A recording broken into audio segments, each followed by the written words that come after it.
Continuamos en esta decimotercera sesión. Vamos a comenzar el capítulo 11, que creo que ya nos quedaremos aquí en lo que nos queda de esta sesión y la siguiente, porque este es bastante amplio. Si os fijáis, aquí se trata de ver, como viene en el título, extensiones modales del cálculo proposicional. Veremos la sintaxis y luego cuestiones de semántica del cálculo proposicional. Nos van a salir del cálculo, o sea, semántica de la lógica modal. Nos van a salir cosas muy interesantes. Esperemos que nos dé tiempo entre lo que nos queda de esta sesión y la siguiente a irlas viendo. Bien, curiosamente pone aquí como frasecita la frase de Kripke: niego que un particular sea más que un manojo de propiedades. Eso tiene que ver con lo que habíamos indicado antes de los designadores rígidos. No se trata simplemente de amontonar propiedades. Con eso veíamos que nos salía la dificultad de cómo distingues una predicación nominal de una predicación adjetival, pero bien, simplemente nos quedamos en eso. Lo primero que comenta aquí es una cosa más en plan como de resumen o de presentación. Esto lo vamos a tratar menos, pero sí que conviene recordarlo. Es que estamos hablando de lógica modal, pero desde el punto de vista de la historia de la lógica, si hablamos de la lógica modal contemporánea, podríamos hablar de tres etapas. Hay una primera que se podría llamar la etapa sintáctica, y aquí el autor que más se ocupó fue Lewis, que quería ver la lógica como una sintaxis, la lógica modal como una sintaxis de la lógica de las disciplinas filosóficas. O sea, se había dado cuenta de que la lógica de los Principia Mathematica, la lógica extensional, lo que hemos llamado Mathematical Logic, no servía para hacer filosofía. No nos servía como philosophical logic, o si aplicabas esta para la filosofía, al final sacabas el neopositivismo lógico, y tampoco es que por ahí se llegara muy lejos. Entonces ya en el 1918 abordó bastantes cosas, pero aquí vamos a comentar los límites que vio a la noción de implicación material. Acordaos, la implicación material, hemos visto con todos detalles, su tabla de verdad, todas estas cosas, que era el instrumento por excelencia en la deducción lógica, en los Principia Mathematica, y mostraba pues que esto daba lugar a toda una serie de paradojas, que ya más o menos nos han ido saliendo. Aquí tenéis la tabla de la implicación material, ya hay que lo sabéis perfectamente cómo va.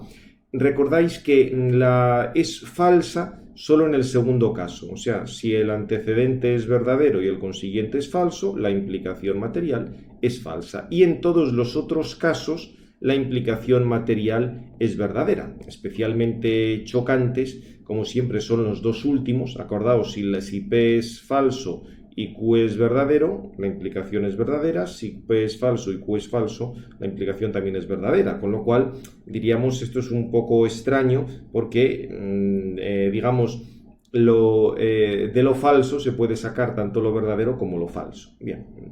Por otra parte, la implicación admite que lo verdadero está implicado por cualquier proposición. Claro, aparecen los pasos primero y tercero. Lo verdadero, la proposición se hace verdadera, si el consecuente es verdadero, Q vale 1 o Q vale 1, P puede valer tanto 1 como P puede valer 0, y en ambos casos la implicación era verdadera. Y si P es falsa, entonces implica cualquier valor de Q, lo que hemos visto antes. O sea, esto se puede representar si niegas P, eso implica que P implica Q. O sea, de lo falso se sigue cualquier proposición, que esto ya lo habíamos visto. Escribió en A Survey of Symbolic Logic en el 18 y luego Symbolic Logic en el 1932. Lo que proponía era una implicación estricta. O sea, no simplemente la implicación material, sino una implicación mucho más fuerte para evitar estas paradojas y que permitiera explicar el sentido fuerte que tiene implicar. ¿Esto qué quiere decir? Pues esto quiere decir que nos hace falta una implicación en la cual sea imposible que P sea verdadero y Q no sea verdadero. O sea, en estos casos Q se sigue de P, o el ser verdadero de P es necesario desde el ser verdadero de Q. O sea que si P es verdadero, Q tiene que ser verdadero. En otras palabras, no puede ser y aquí nos entra ya el operador modal, el rombo este. Acordaos, el rombo es la posibilidad, el cuadrado es la necesidad. Si tú pones la negación delante, quiere decir, no puede ser P y no Q. O sea, si P es verdadero, Q tiene que ser verdadero, con lo cual no puede ser que se dé P y no se dé Q. Claro, si P es 1, no Q, evidentemente. O sea, si tiene que ser que P sea 1 y Q sea 1, no puede ser que 1 sea a la vez P sea 1 y la negación de...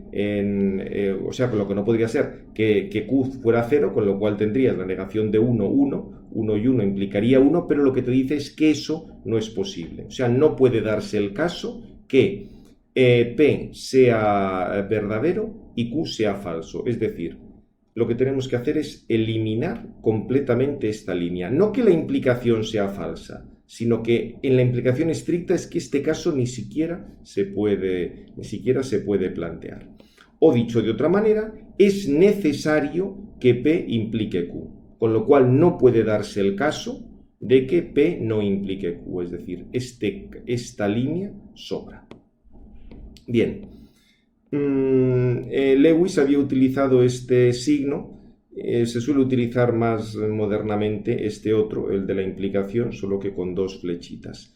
Y es la implicación estricta, que tenemos la siguiente tabla de verdad. Excluye el caso problemático, el caso falso de la implicación material, con lo cual nos quedaría como la implicación material, pero eliminando este. Con lo cual, como veis, esta implicación restringe la implicación material y declara imposible, no simplemente falsa, sino imposible, o sea, negación de lo posible, el caso segundo. Por eso, fijaos, negación de lo posible. Aquí nos está entrando de nuevo o sea, esto es lo de los operadores que os comentaba antes.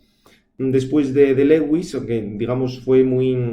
esto lo sacó demasiado pronto, por así decir, porque estaba todavía toda la resaca de los Principia Mathematica de White, de Russell y Whitehead, no fue muy valorado, pero también después de los escritos de Lewis hay que recordar un trabajo que permaneció también desconocido durante 20 años de Johnson y Tarski, quienes elaboraron un acercamiento algebraico con operadores de lógica.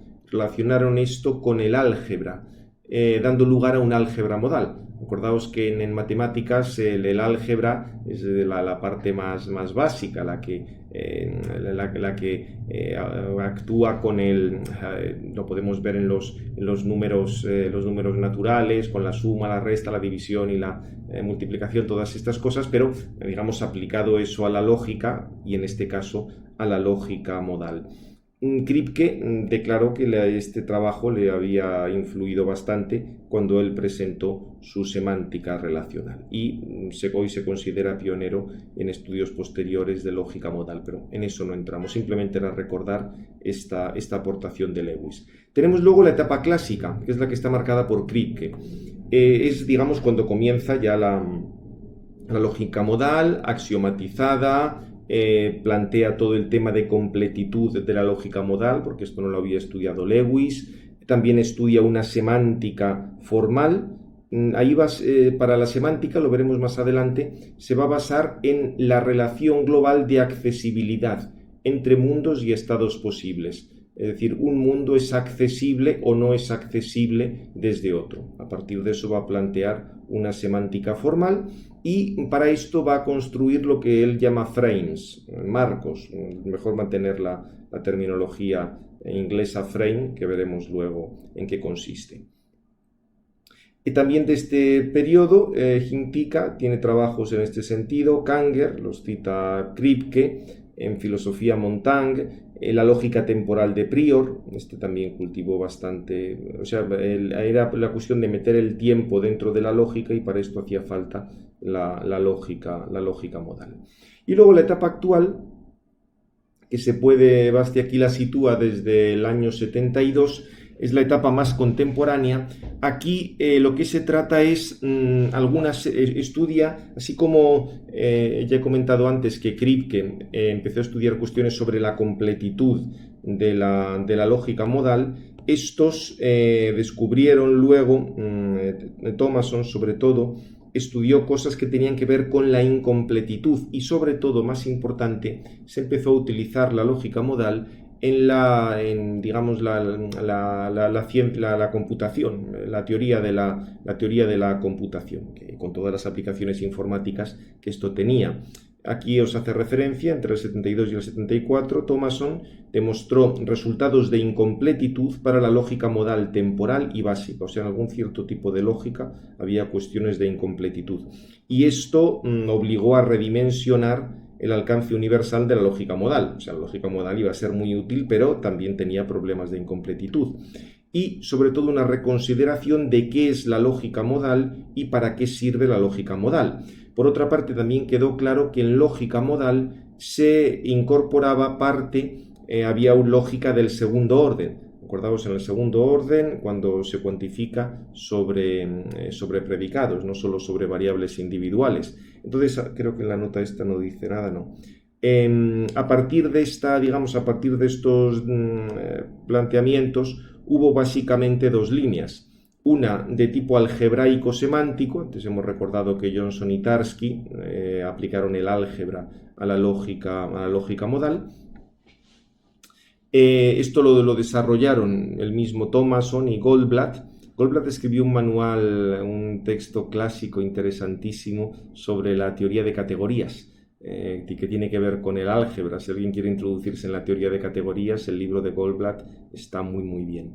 Digamos, de estos estudios, el primero mostraba que una semántica de las general frames, luego veremos, repito, lo que son los frames, es equivalente a una semántica basada en el álgebra de Boole. La álgebra de Boole es la que utiliza simplemente 0 y 1, que luego fue utilizada y fue luego muy usada en la teoría de la computación. Boole lo que quería es las operaciones algebraicas básicas, la suma, la multiplicación. Cuando tú la utilizas con ceros y unos, puedes representar mediante el álgebra, mediante sumas o mediante multiplicaciones, operaciones lógicas. Esto también se utilizó muchísimo en los inicios cuando empezaron a hacerse ordenadores. Entonces, vieron la relación que había del álgebra de Boole con lo que había planteado Kripke. Dice, siendo ambas completas de una manera en que la teoría de los frames clásica no lo era. O sea, fueron ampliando la teoría de Kripke con estas cosas. Y el segundo, Thomason y Goldblatt, introducían un planteamiento de álgebra universal en la lógica modal y desarrollaron una teoría modal dual. De una manera intuitiva, lo que hacían era que las variables individuales no se sustituyen por constantes individuales, lo que sería por nombre propio, lo que hemos visto en toda la primera parte. Tú tienes una variable X y la sustituyes por un nombre propio. No. Aquí las variables individuales se sustituyen por símbolos binarios de valoración, unos y ceros en estructuras relacionales. O sea, hay toda una serie de estructuras relacionales en las cuales tú vas poniendo los unos y los ceros y eso te sirve para sustituir las variables individuales. Y de esta manera se dio lugar a un cálculo lógico intensional que era paralelo al cálculo lógico extensional. O sea, un poco al cálculo que vimos antes. Con este sistema se podía llegar a desarrollar un cálculo lógico no en una lógica extensional, sino en una lógica intensional. Esto luego además fue utilísimo en informática para realizar toda una serie de simulaciones. O sea, cuando el ordenador quiere imitar cosas que hace una persona, para eso te hace falta una semántica de este tipo. Esto ya sería para teoría de computación, pero simplemente tener presente. O sea, por esto la lógica modal ha tenido un desarrollo tan grande, porque para un montón de aplicaciones informáticas te hacía falta esta cuestión. Y otra línea, os comento aquí, correspondentista sintáctico, desarrollado por los trabajos de Johann van Bentem y Henry Salzky, el nombrecito Salzquist. Estos planteaban las equivalencias entre clases de fórmulas modales interpretadas sobre modelos y fórmulas del primer orden del cálculo de predicados de una sola variable. O sea, veían que cálculos de predicados de una sola variable podían ser equivalentes a clases de fórmulas modales aplicadas sobre modelos. ¿Qué ventaja tiene esto? Pues que con esto podías utilizar la lógica modal, la parte que es decidible de la lógica modal, como modelo para individuar fragmentos decidibles en las teorías, modelos, del cálculo de predicados de primer orden. Acordaos, el cálculo de predicados de primer orden era completo. Las teorías eran incompletas debido a los teoremas de Gödel, con lo cual las teorías sobre ese cálculo, el cálculo era completo, pero las teorías eran incompletas. Entonces, como eran incompletas, la teoría no era completamente decidible. O sea, podía haber aparecerían algunas proposiciones que tú no pudieras decidir si eran verdaderas o si eran falsas. Lo que pasa es que está muy bien saber en abstracto que van a aparecer unas proposiciones que tú no puedas decidir. Estupendo, pero ¿cuáles son? ¿O cómo encuentro yo las otras? ¿Cómo encuentro yo las buenas y dejo las otras? Pues para esto era muy útil la lógica modal, porque podía seguir como metalenguaje para encontrar los fragmentos decidibles. O sea, en la teoría te iban a salir fragmentos indecidibles. Aquí lo que nos interesa es encontrar los fragmentos decidibles. Pensad que esto aquí ahora puede parecer muy abstracto, pero esto para la informática es fundamental. Tú piensas que vas a hacer un programa. Y resulta que en el programa, como es un sistema, al final del programa puede ser como una teoría que estás utilizando un cálculo de primer orden, van a aparecer algunas proposiciones indecidibles. Tú piensas que la proposición indecidible tiene que ver cuando el avión va a aterrizar. Y ahí aparece una indecidibilidad y se extrapalla el avión porque en el programa que lo estaba guiando ha aparecido una proposición indecidible. Por eso es muy importante que en el programa se eliminen todas estas cosas. Para eliminar todas esas cosas era muy útil este planteamiento que hicieron de utilizar la lógica modal. O sea, la lógica modal se utilizaba como una metalógica para poder, quedarte con lo que te hacía falta, con lo bueno, por así decir, y dejar lo que no iba a ser decidible. O sea, aquí, como veis ya, la lógica modal por eso era tan importante y por eso fue tan cultivada por la relación que tenía con la teoría de la computación. O sea, no porque a esta gente le gustara mucho la filosofía y también la lógica, sino porque luego esto tenía una cantidad enorme de aplicaciones prácticas. Pero bien, todo ese panorama, diríamos, nos va a quedar muy lejos. Vamos a ver cosas muchísimo más sencillas. Y lo que vamos a ver, como planteamos antes, son extensiones. O sea, vamos a partir de la sintaxis que ya conocemos, de proposiciones, de predicados, y vamos a añadir algo para meter la lógica modal. Como dice aquí, las lógicas modales en general son extensiones intuicionistas de la lógica clásica, con consecuencias tanto en el plano sintáctico como en el plano semántico. En el plano semántico vamos a mantener, acordaos lo de intuicionistas, tiene que ver con todo aquello que dijimos, de que el tercero excluido no tiene la misma extensión que la no contradicción. Podéis repasar en el capítulo 4 alguna cosa que dijimos de esto, buscar intuicionista en el índice, pero simplemente en el plano semántico vamos a mantener el principio de bivalencia, verdadero o falso, o sea, permiten asertos que solamente son o verdaderos o falsos. Lo que pasa es que va a perder la verofuncionalidad. Acordaos que una de las características de las lógicas intensionales, lo vimos en el tema anterior, es que la verdad o falsedad de la proposición compleja no es simplemente la suma de verdad o falsedad de las proposiciones elementales. Acordaos lo de César escribió el Debello Gálico mientras combatía contra los galos. Puede ser verdad que César escribiera el Debello Gálico, puede ser verdad que combatiera contra los galos, pero te hace falta el mientras. Mientras que en un planteamiento verofuncional completamente clásico de la verdad o falsedad de las proposiciones elementales, sacas la de las proposiciones complejas. Aquí te hace falta algo más. O sea que la lógica modal nos va a ayudar a esto, a poder plantear este tipo de cosas. Y en el plano sintáctico, que es lo más sencillo, lo que vamos a ver inmediatamente, tendremos, como siempre, los signos de un alfabeto, tendremos unas reglas de cálculo. Vamos a añadir al cálculo proposicional que ya conocemos una regla nueva y así tendremos tendremos una sintaxis modal. Atención que esta sintaxis luego le daremos distintas interpretaciones. Lo aplicaremos a distintos contextos, pero de momento vamos a ver simplemente esa sintaxis.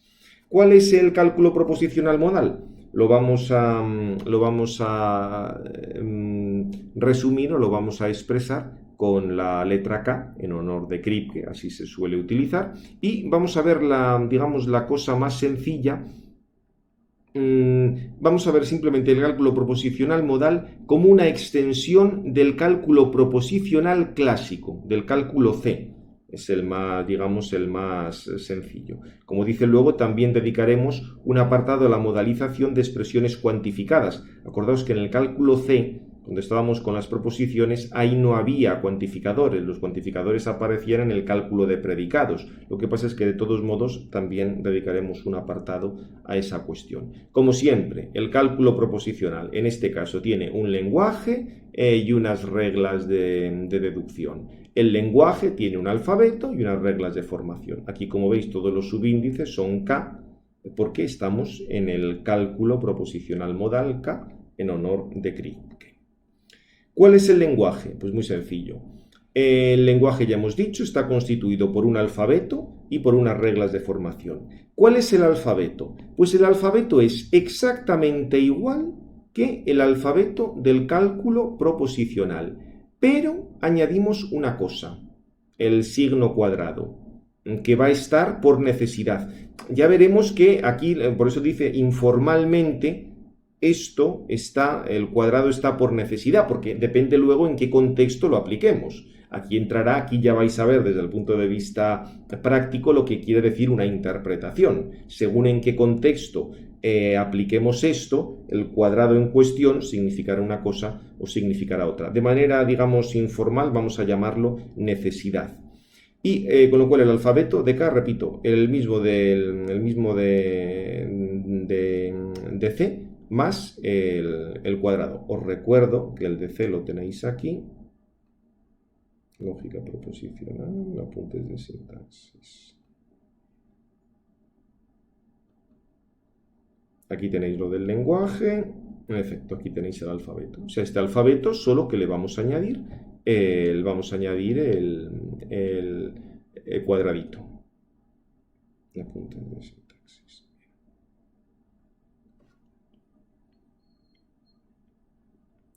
Luego, supuesto el alfabeto, tenemos que plantear también las reglas de formación. ¿Cuáles son las reglas de formación? Pues de nuevo son las reglas de formación del cálculo proposicional más una regla especial, que será la regla de formación para las fórmulas con necesidad, que esta la abreviamos como F, poniendo el cuadradito entre paréntesis. ¿Cuál es la regla esta? Pues es una regla sencillísima. F, entre paréntesis, cuadradito, por definición es igual. Si alfa es una fórmula, eso implica, esto hace verdadero, que necesidad de alfa es una fórmula, o de una manera todavía más, digamos, más aséptica, que cuadrado de alfa es una fórmula. Esta es la regla de formación de la necesidad. Es decir, si alfa es una fórmula, cuadrado alfa es una fórmula. Estamos simplemente en las reglas de formación. Es la única regla nueva que hemos metido. Creo que es bastante sencillo. Ahora, junto con el operador de necesidad, el cuadradito, vamos a introducir el operador de posibilidad, rombo. ¿Cómo se introduce? Pues muy sencillo. Rombo alfa, o si queréis posible alfa, por definición es igual. Negación de necesario o negación de cuadrado, negación de alfa. Intuitivamente, si algo es posible, quiere decir que no es necesario que no sea alfa.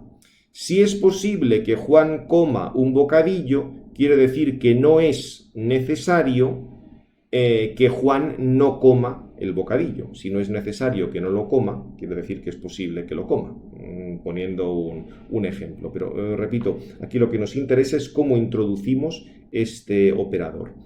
Y la transformación de una fórmula con posibilidad en una fórmula con necesidad y viceversa es una regla que se deriva en el cálculo. O sea, de posible alfa es derivable no necesario no alfa. y de necesario alfa es derivable no posible no alfa. De nuevo, fijaos que aquí es algo parecido. El que alfa sea necesario, es necesario que Juan coma, eso es derivable, de ahí es derivable que no es posible que Juan no coma. Si no es posible que Juan no coma, eso quiere decir que Juan tiene que comer necesariamente. Bien, con los ejemplitos creo que la cosa es bastante sencilla, aplicando lo que hemos visto, esto no tiene mayor dificultad. Y luego, ¿cuáles serían las reglas de derivación? Pues igual, las reglas de derivación son las reglas del cálculo clásico más las reglas típicas del cálculo modal. ¿Cuál es la regla fundamental de todos los cálculos K, de todos los cálculos de lógica modal? Pues es la siguiente, es lo que se llama regla de necesitación o regla N.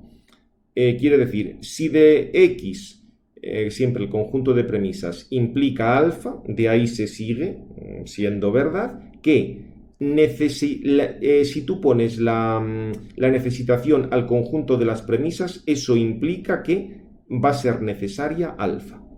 Dicho de otra manera, cuadradito X se entiende el conjunto de todas las necesitaciones de las fórmulas que pertenecen a un lenguaje. Es decir, si todas las fórmulas que pertenecen a X tú les has puesto el cuadradito, las has hecho necesarias, de ahí se sigue que alfa va a ser necesaria. O dicho de otra manera, si de X es derivable alfa, de necesario X va a seguir siendo derivable alfa, va a seguir igual. Lo que no recuerdo aquí, esperad que mire un momento, no sea que me tira la pata en la versión y falte un cuadradito, porque creo que se podría poner también. Esperad que lo mire.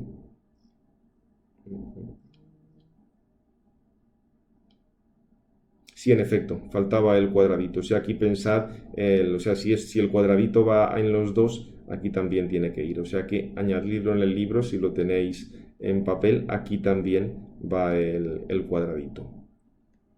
Eso es simplemente una errata. Bien, en virtud de esta regla de necesitación N, se dice que todos estos cálculos modales son normales. Esta sería la regla N.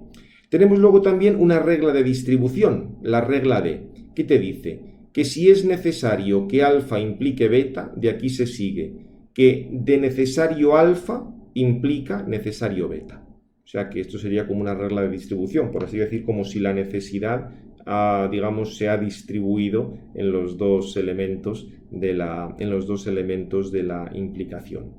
Y luego tenemos toda una serie de axiomas, que serían axiomas de cálculo modal, que en unos cálculos habrá unos axiomas y en otros cálculos habrá otros. Son los siguientes: el axioma D, de necesario alfa implica posible alfa. El axioma T, necesario alfa, implica alfa. Necesario alfa implica que es necesario alfa. Posible alfa implica que es necesario que sea posible alfa. Acordaos que esta era la regla euclidia que nos salió antes, cuando poníamos el ejemplo del agua, el sol y todas estas cosas. El axioma 6 dice, es necesario, abarca que necesario alfa implique alfa. Y alfa implica que es necesario que sea posible alfa. Bien, esta regla es de Brouwer porque tiene que ver con el intuicionismo, aunque ahora no lo tratamos. O la regla G, es posible que sea necesario alfa, implica que es necesario que sea posible alfa. Repito, esos son axiomas que saldrán en unos cálculos y en otros no. O sea, tú puedes tener un cálculo que tenga el axioma D, el axioma 4 y el axioma 5. Y será, por tanto, el cálculo KD 4, 5. Esto va a ser muy importante porque este será el que nos va a permitir expresar la participación. Pero te va a hacer falta el D, el 4 y el 5. Otros, en cambio, podrán tomar el T y el 5, con lo cual tendrás el cálculo KT5. O sea, según vaya, K lo tiene siempre, o sea, porque K nos ha salido antes, ¿dónde estaba aquí? O sea, con K, bueno, nos va a salir más adelante. K simplemente es esta regla de el que estamos el que estamos utilizando el operador de necesidad y de posibilidad. Tenemos la regla de necesitación. Y luego en unos cálculos utilizaremos unos axiomas, utilizaremos otros. Hacemos un momento la pausa y seguimos inmediatamente.